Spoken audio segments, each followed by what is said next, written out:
evangelio se expanda y la iglesia sirva como un instrumento, repito, de sanidad, de libertad a las personas que lo están necesitando. Para aquellos que a lo mejor no siquiera habían nacido entre los años 80 y 90 aquí en El Salvador, fue duro, difícil. Fue cuando arreció toda la problemática interna, toda una guerra interna en El Salvador. Y déjeme decirle que ese fue un periodo que aun cuando fue duro, fue difícil, pero mucha gente, muchas personas llegaron al Señor precisamente en ese contexto de guerra. Yo recuerdo que estaba en una iglesia X y esa iglesia todos los domingos estaba abarrotada, estaba llenísima.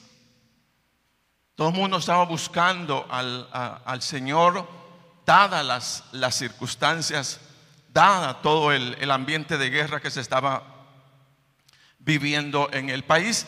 E incluso muchas de las iglesias o algunas de las iglesias que son fuertes hoy día precisamente crecieron en ese contexto. Digamos el caso, la iglesia Elim aprovechó dicho contexto de guerra y en lugar de convertirse en una víctima, ellos comenzaron a hacer evangelismo por todo lugar. Y de esa manera pues la iglesia en ese periodo crece muchísimo. Por eso decimos que no solamente debemos sentirnos víctimas de la situación, sino como cristianos, como hijos de Dios, nos corresponde tomar un papel bien protagonista. Y de hecho el Señor nos da la autoridad en el nombre de Jesús. Y nos toca, hermanos, orar, nos toca interceder, pero nos toca también presentar el evangelio a la vida de todos aquellos que lo están necesitando. Es toda una oportunidad más bien la que tenemos, que en circunstancias duras, en circunstancias difíciles, poder llegar pues a otros para decirle: mire, hay esperanza, hay sanidad, hay protección en el nombre de Jesús. Eso es lo que nos corresponde. Los versículos que vamos a ver esta mañana, en continuidad de la lectura y estudio que traemos de la carta de Pablo a los Filipenses, vamos a encontrar, hermanos, a Pablo en la expresión más clara o evidente de su pasión por el Señor. Que aun cuando Pablo se encontraba preso por predicar el evangelio, Pablo no vio en estas circunstancias una crisis, una tragedia, un fracaso por las cadenas que lo ataban, sino vio en sus cadenas y prisión todos los beneficios que el evangelio recibiría ante dichas circunstancias. De acá que las cadenas de Pablo fueran cadenas de bendición sufridas por causa del evangelio. Quisiera que fuéramos a Filipenses capítulo 1, versículo 12 al 19. Y oiga lo que dice la palabra del Señor. Hermanos, quiero que sepan que en realidad lo que me ha pasado ha contribuido al avance del evangelio. Estoy leyendo la Nueva Versión Internacional. Es más, dice, se ha hecho evidente a toda la guardia del palacio y a todos los demás que estoy encadenado por causa de Cristo. Gracias a mis cadenas ahora, más que nunca, la mayoría de los hermanos, confiados en el Señor, se han atrevido a anunciar sin temor la palabra de Dios. Es cierto que algunos predican a Cristo por envidia y rivalidad, pero otros lo hacen con buenas intenciones. Estos últimos lo hacen por amor, pues saben que he sido puesto para la defensa del evangelio.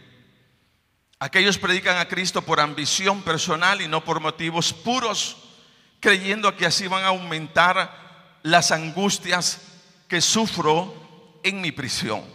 ¿Qué importa? Al fin y al cabo, y sea como sea, con motivos falsos o con sinceridad, se predica a Cristo. Por eso me alegro. Es más, seguiré alegrándome, porque sé que gracias a las oraciones de ustedes y a la ayuda que me da el Espíritu de Jesucristo, todo esto resultará en mi liberación. Entonces ahí estaba Pablo, fíjese bien, en prisión, pero animando a la iglesia.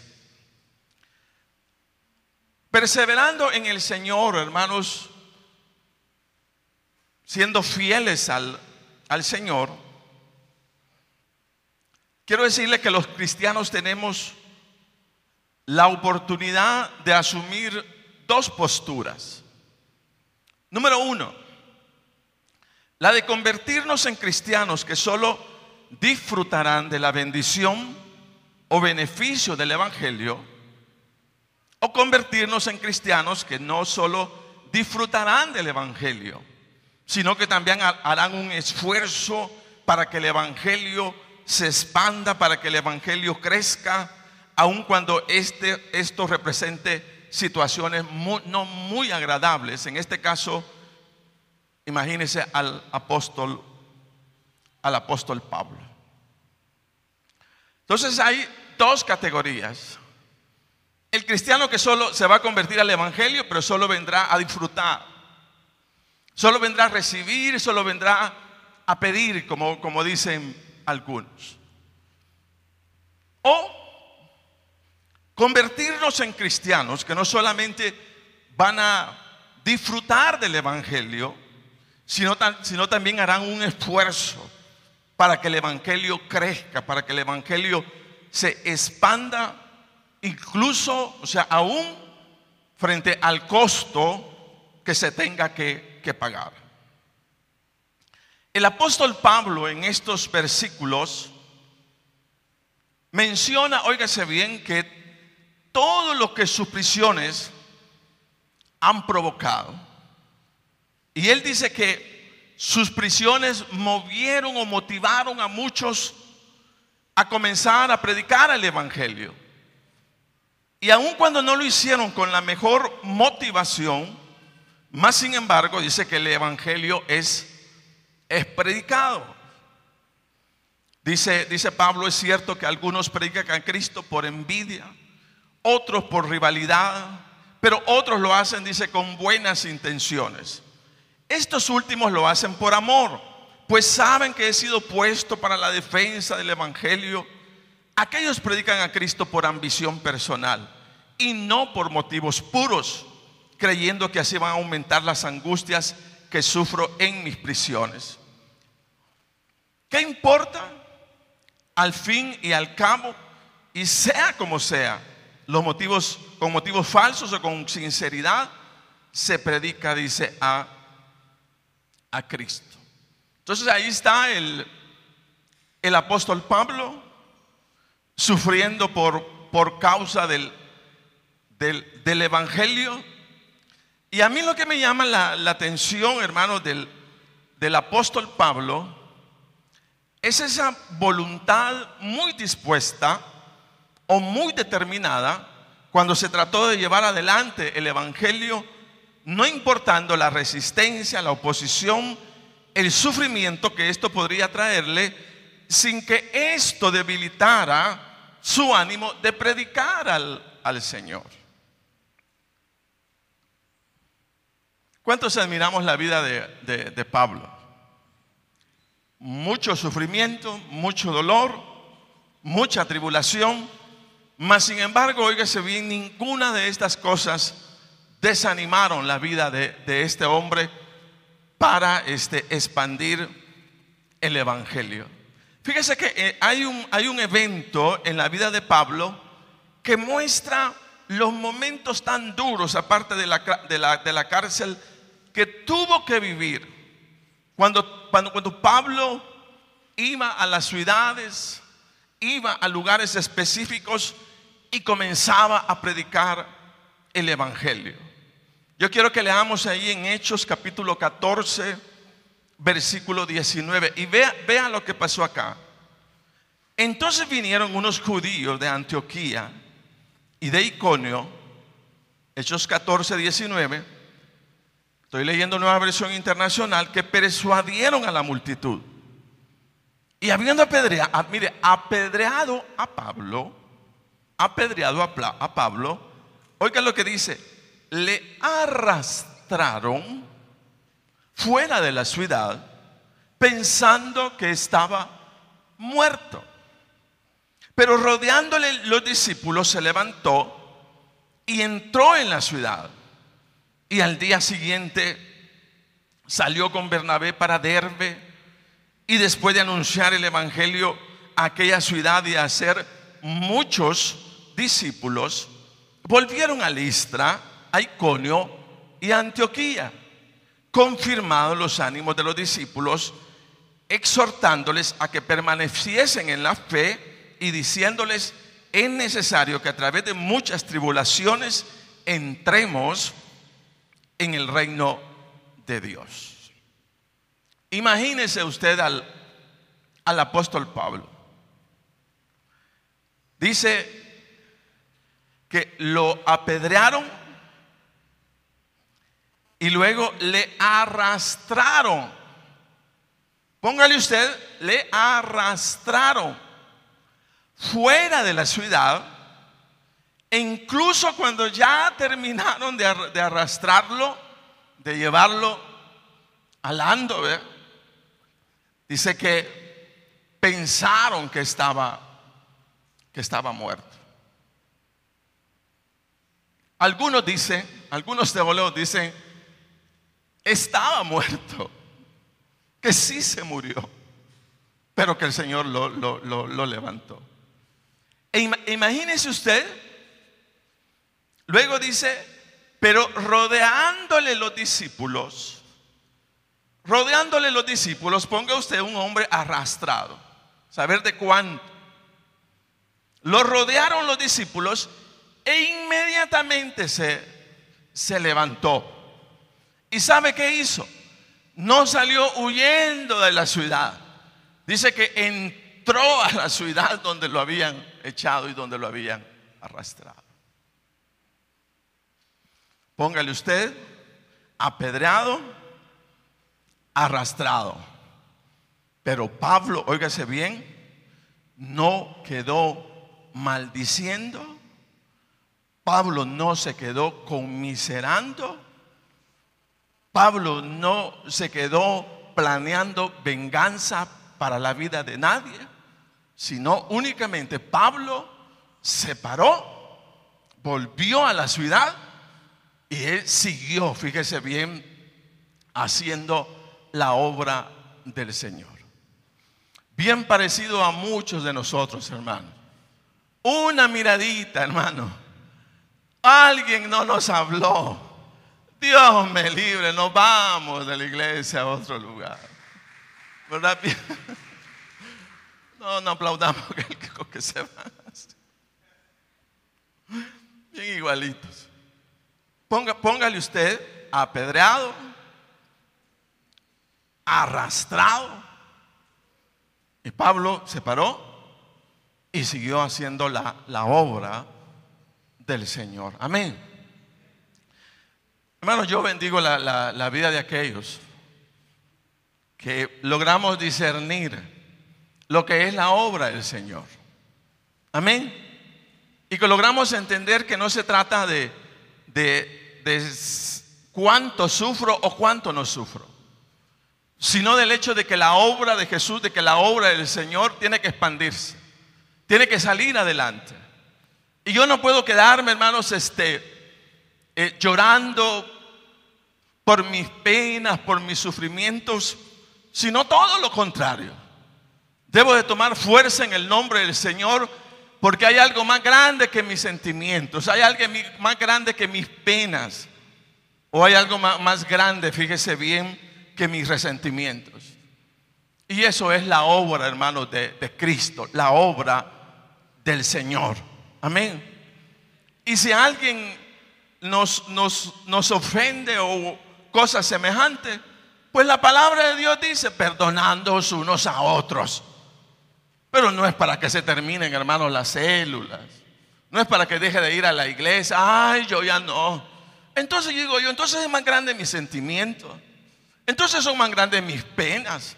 Entonces son más grandes, hermanos, mis dolores particulares. Porque ya no quiero nada que ver con la obra de Cristo. Eso no es así. Y nosotros lo vemos en Pablo. Hay algo más grande que mis dolores. Hay algo más grande que mis penas.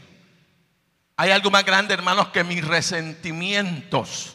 Y eso se llama la obra de Cristo, que tiene que salir adelante en el nombre de Jesús.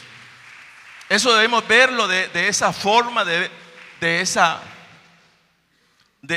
manera. O más bien las personas maduras lo miran así. Las personas débiles se van con sus dolores a otras iglesias a que lo sigan haciendo lo mismo, hermano. Porque lo mismo va a pasar. Entonces no, yo tengo la oportunidad. Mire, en cuanto a resentimiento, y de hecho ayer se hablaba, cada uno vivimos lo que nos toca vivir. Y surgen precisamente para conocer el estado de mi corazón, para saber hasta dónde soy capaz, fíjese bien, de ser libre de todo lo que ando llevando. Yo siempre recuerdo a la Sandra Baker. A Sandra Baker, qué cosa. Estando allá en la Frater, ella contó cómo había sido abusada de niña. Ella abusó como su padrastro hizo lo que ella quería. Pero mire, una mujer que cuando se para a hablar de Jesucristo es una cosa bellísima. Entonces, lo grande en un cristiano no se da precisamente porque nunca tiene problemas. Yo creo que lo grande en un cristiano se da precisamente porque a pesar de los problemas podemos salir adelante en la vida de la mejor manera posible. No son los resentimientos los que nos van a atar. No son los golpes de la vida los que nos van a dejar resentidos y acomodados. Y no, pobrecito, yo ya no quiero sufrir. No. Hay que salir adelante, hay que poner nuestras penas, nuestros dolores, nuestros resentimientos delante del Señor. Y así como Pablo, ¿verdad? O sea, ponerse otra vez de pie después de haber sido sopapeado de todas formas y de todas maneras. Eso es lo grande en una persona. No que fue sopapeado, sino que a pesar, hermano, de todo lo que le dieron, pudo levantarse en el nombre de Jesús. Aquí estoy, hermanos, aquí estoy. Voy a seguir adelante con el evangelio. Voy a llevar la palabra del Señor. Eso es lo grande en alguien. Pero si usted me dice, ay no, hermano, fíjese que yo con la iglesia, no, ya no más. Ya no. Es que hago una cosa y surge esto, hago lo otro. Hermano, de eso se trata. De desarrollarnos, de crecer en el nombre de Jesús. No de escondernos porque me hicieron tal cosa, entonces yo ya no lo hago. Esa actitud es de un niño.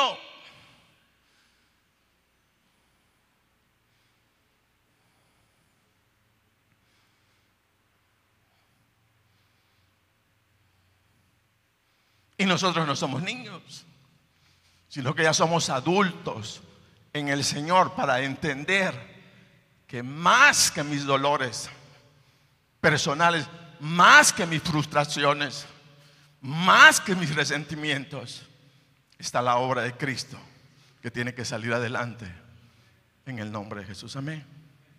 Entonces no te quedes llorando. No seas una persona llena de conmiseración.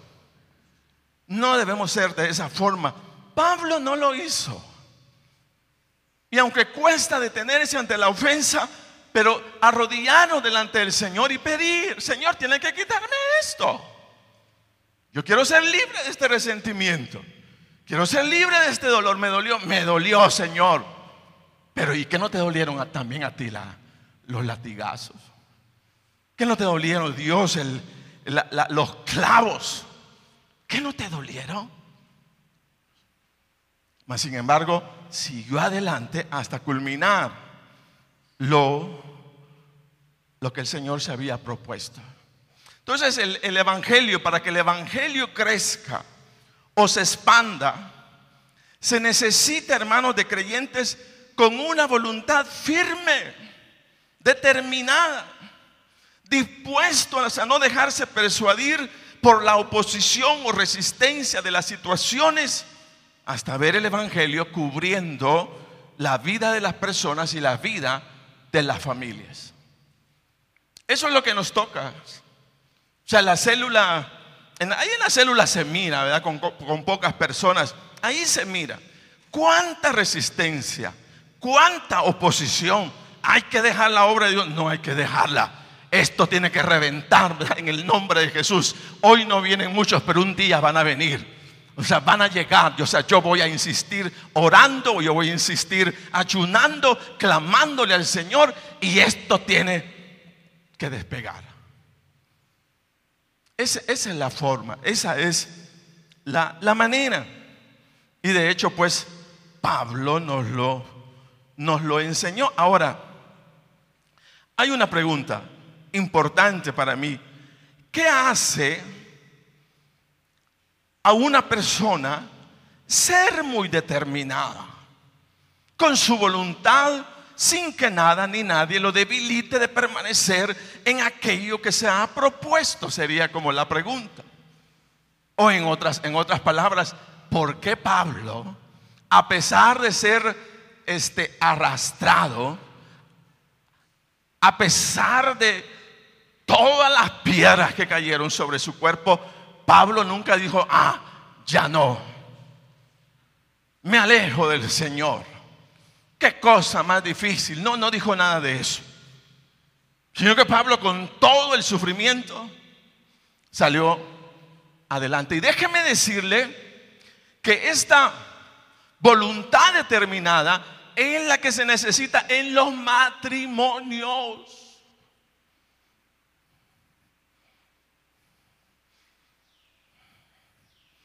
Esa es la que se necesita. No una persona que a la primera diferencia ya me voy de la casa. Eso no es así. Tiene que ser una persona determinada. Mira, acordate o acordémonos los dos. Le hicimos un pacto a nuestro Dios y le dijimos para toda la vida.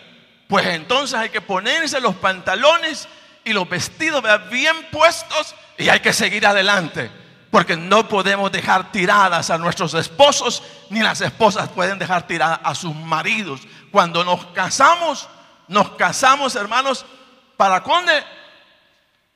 Para toda la vida.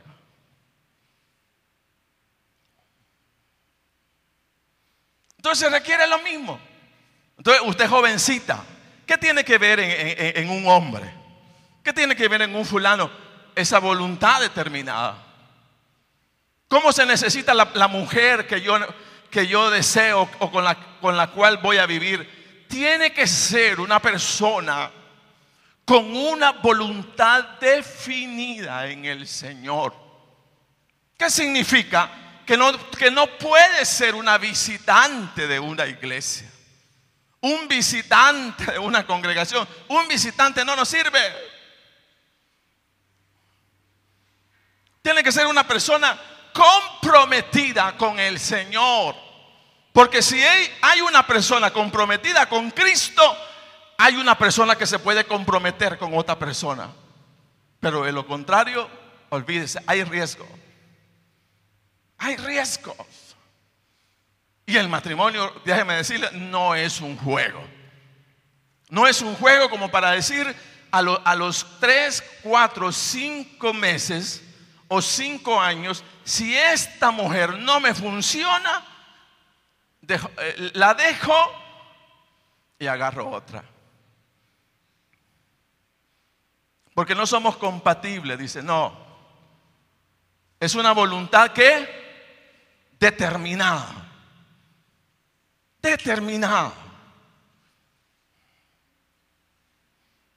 Una de las cosas que yo le pedí al Señor de mi esposa era que fuera una mujer que amara al Señor. Y de veras me la dio. Porque si alguien es definida en su fe, es mi esposa.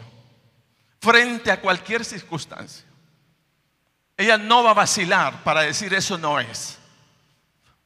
Ella va a decir eso es o eso no es. ¿Es de Cristo o no es de Cristo? Entonces eso es lo que estamos necesitando. ¿Por qué? Porque cuando ya usted entra al matrimonio, no hay manera, hermano, de que diga hoy ya no más. No, tiene que darle. Tiene que seguir. Amén. Hasta el último día de nuestras vidas. Voluntad determinada. Y Pablo la tenía. Y la tenía para la obra del Señor. Y oiga lo que dice Pablo en 2 Timoteo 1:12. ¿Cómo era su carácter? Dice: por lo cual asimismo padezco esto,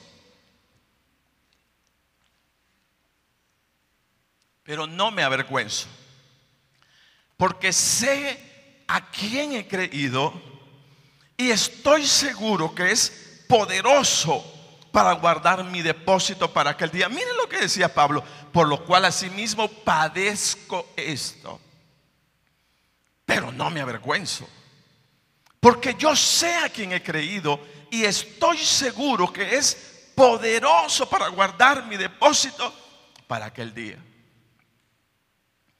Oiga otra expresión de Pablo: acuérdate de Jesucristo, del linaje de David, resucitado de los muertos, conforme a mi evangelio, en el cual sufro penalidades, mire, hasta prisiones a modo de malhechor, mas la palabra de Dios no está presa.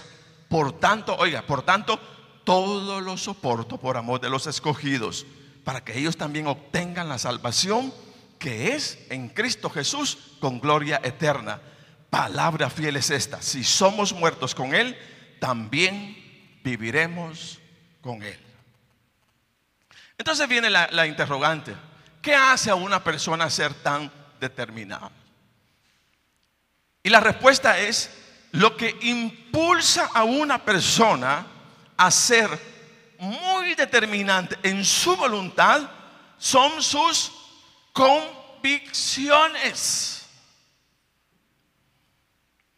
Son sus convicciones.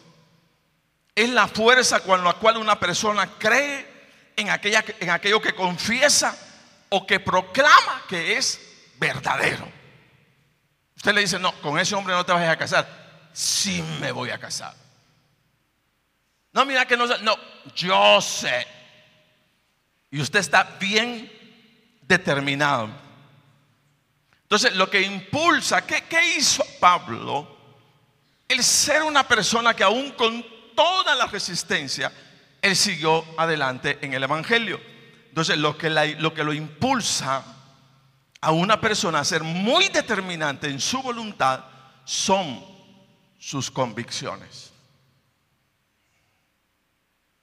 Mire, hoy día hay países, bueno, se habla de Venezuela, se habla de Nicaragua, a lo mejor hay otros países donde hay aquellos presos políticos, personas que por causa de sus ideales han sido apresados.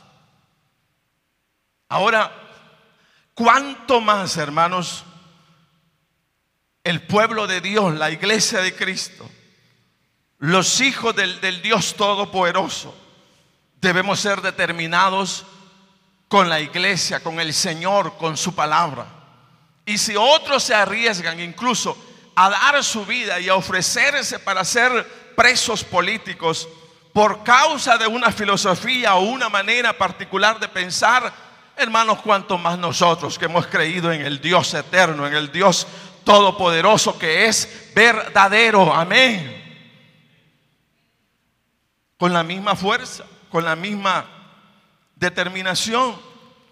Quiero decirle que esta fuerza o determinación de la voluntad es precisamente la que llevó a Pablo a estar dispuesto no solo a disfrutar de los beneficios o bendición del Evangelio, sino a estar dispuesto a usar su vida para abrirle camino al Evangelio, no importando el costo que tuviera que pagar, con tal de dar a conocer la salvación que hay en Cristo Jesús. Déjeme decirle, cuando usted va a una célula, a lo mejor la célula no tenga nada, pues de eso se trata, de que no tenga nada.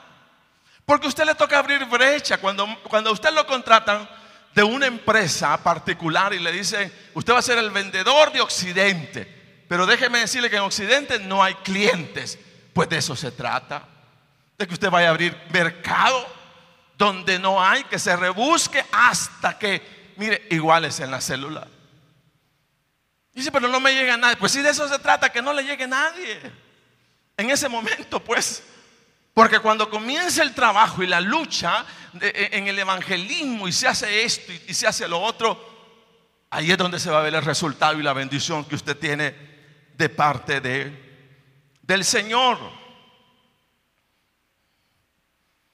Entonces aquí tenemos a Pablo preso en cadenas, pero alegrándose de todo lo que sus prisiones habían provocado en favor, hermanos, del Evangelio. Hermanos, no quiero que sepan, quiero que sepan que en realidad lo que me ha pasado ha contribuido al Evangelio, al avance del Evangelio.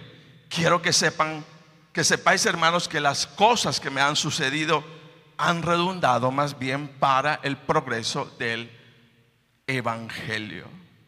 Amén. Mire, le cuento, un misionero escribía lo siguiente. Dice, la historia del pastor Joseph es una de las miles refiriéndose a aquellos hombres que plantan iglesias. Joseph era miembro de una familia de la India, que cuando llegó el Evangelio por primera vez a ese lugar, dice que llegó exactamente donde él vivía. Dice que él y su esposa aceptaron a Cristo. Pronto la aldea llegó a ser conocida como una aldea cristiana. Así que Joseph y su esposa decidieron mudarse a otra aldea que no había escuchado el Evangelio. Edificaron su casa y dieron testimonio del amor y del perdón de Dios a sus nuevos vecinos. Finalmente dice que la gente del pueblo comenzó a amenazar con golpear a Joseph si no se iba. Pero Joseph y su esposa dice que se quedaron y continuaron compartiendo a Cristo. Un día, unos hombres llevaron a Joseph por la fuerza al centro de la aldea y le dijeron, aquí te vamos a matar.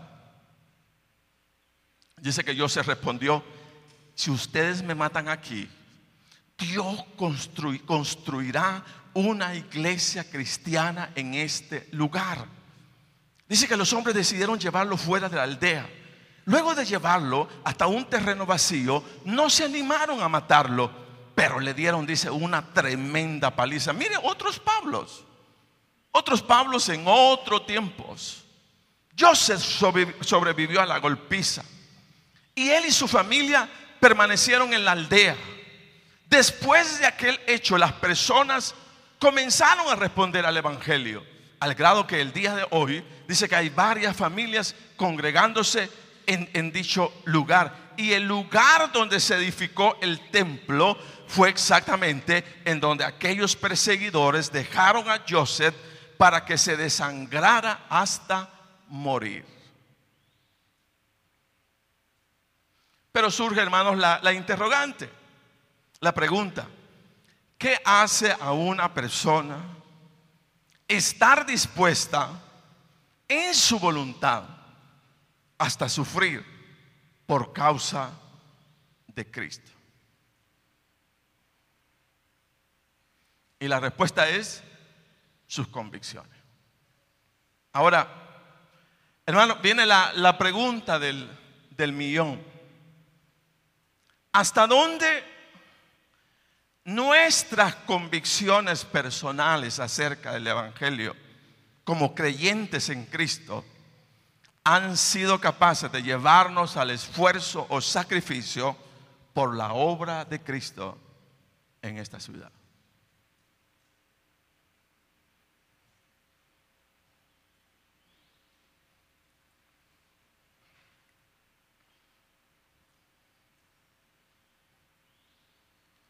¿Hasta dónde ha sido la medida de nuestras convicciones? ¿Hasta dónde nuestras convicciones nos han llevado a sacrificar los deseos personales, los deseos nuestros, los deseos de nuestra vida particular, con tal de ver a otras personas cubriéndose del evangelio, a lo mejor en la colonia, en el barrio, en la ciudad que habitamos?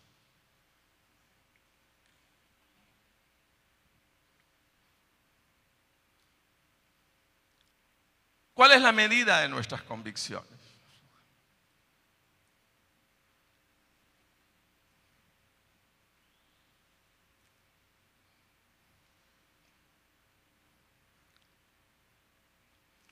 Hermano, si a lo único que llego es asistir a la iglesia, hermano. Y todavía cuando vengo tarde.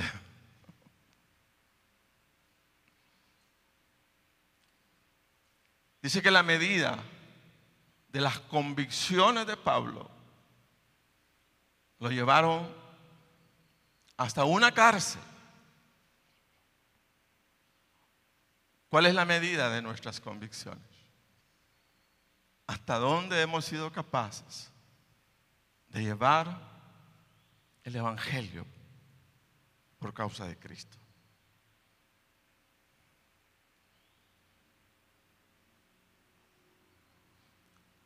¿Qué dicen ustedes? ¿Hasta dónde? ¿Hasta dónde ha sido la medida? La medida de Pablo fue, imagínese usted, latigazos, hambres, decía Pablo, enfermedades, angustias, de todo, por causa del Señor. Ahora viene, ¿cuál es la medida de mis convicciones? ¿Hasta dónde? ¿Hasta dónde?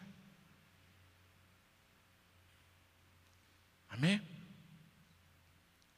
La medida de nuestras convicciones. ¿Hasta dónde llegan mis convicciones?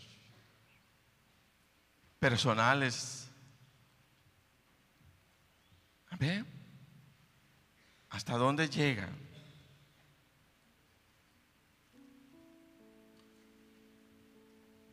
Mis convicciones personales. A Pablo sus convicciones lo llevaron hasta estar preso por causa del Señor.